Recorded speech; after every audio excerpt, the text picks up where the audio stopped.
So, just wanted to show you a few more of the kits I picked up this week. I know I said a couple videos back that I stopped buying, but I think I'm starting to get back into it. So, my one of my subs, Eric, has really kind of inspired me to kind of get back into this stuff. So I appreciate that, boy. This is a Revell LaFerrari. Now, the last video I showed you guys the Tamiya LaFerrari. I don't know why I didn't pull this one out at the same time, but this one is very similar. You know, it doesn't have the big crazy box that goes with it, but it really, you know, you're not worried too much about the box. You want a good kit. This one is a skill level 3, which means it's got a ton of parts and a ton of detail. Number of parts, 141. So I imagine this has got just as much detail as the Tamiya one. Full detailed V12 engine, 7-speed transmission, positional front wheels. So this thing is pretty cool.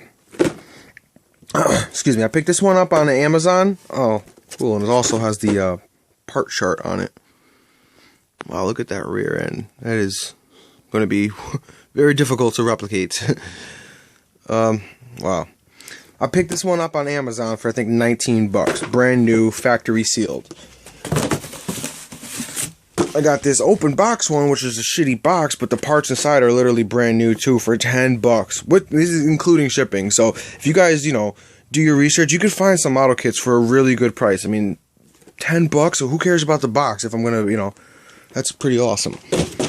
Now for you beginner guys who really don't want to spend, you know, the weeks and time doing all that fancy stuff, I would start off with this. This is a snap-type build and play kit, you know.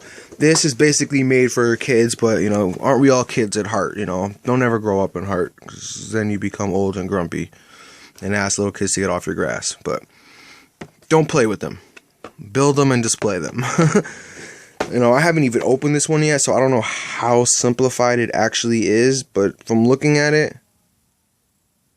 it looks like this could be made in an hour or two.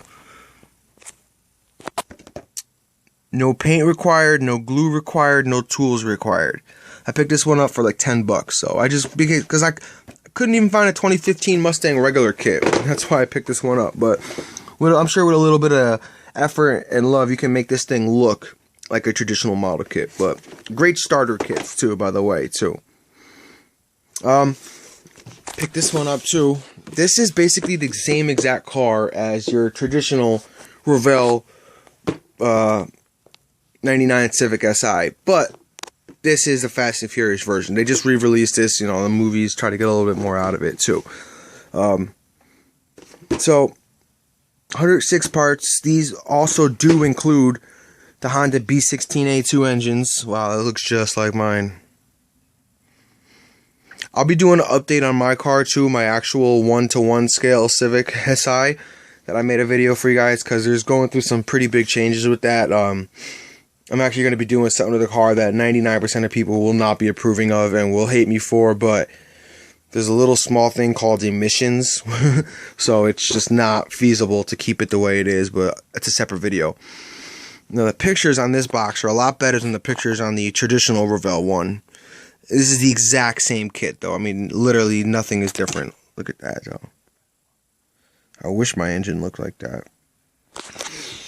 Again, I picked this one up. You can find these on eBay. I picked this one up on Amazon for $20-$25. You know, I've been selling the original ones for like 50 bucks. They've stopped selling because these came out and people realized you could just buy these. But collectors aren't going to really want this, you know, unless they're Fast and Furious fans like I am. And then finally, this is something a little different. Like I said, I haven't talked too much about how I make my kits, but I do not have an airbrush yet. I've invested like 5 to 10 grand in model kits, and I can't even invest $200 in a spray brush.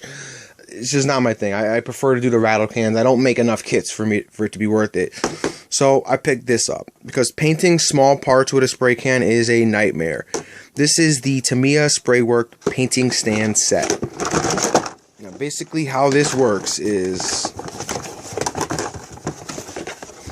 requires a PhD degree in astrophysics to get this thing working now. It's simple. You put this, sorry, I don't have time to put it together right now, but you put this on here, which is a stand that spins, and in these clips you connect your little parts. You could do an entire body or little parts, and that'll allow you to paint them on that stand with somewhere to go. Very easy. There we go. So the car would go, these plugs would go on the inside of the body would go around it, so you would holding it up. Great way to, easy way to paint kits. I picked this one up on eBay for about $20-something. So if you guys are having problems, you know, painting small parts and things like that, or coming up with these elaborate ways, save $20, invest in this, you'll be well worth your time. Alright, so that's it for model kits today, guys. Tomorrow I'm going to be showing you a few of the new diecast cars I picked up, and then I'll try to pull out some of my other kits that I haven't yet showed you guys yet. You know, again, I'm really not kind of sure where I'm going with this channel, what you guys want to see. If you guys want to see unboxings, if you want to hear me talk, if you don't want to just shut the fuck up and just make the videos, don't even talk because I have an annoying voice. I don't know.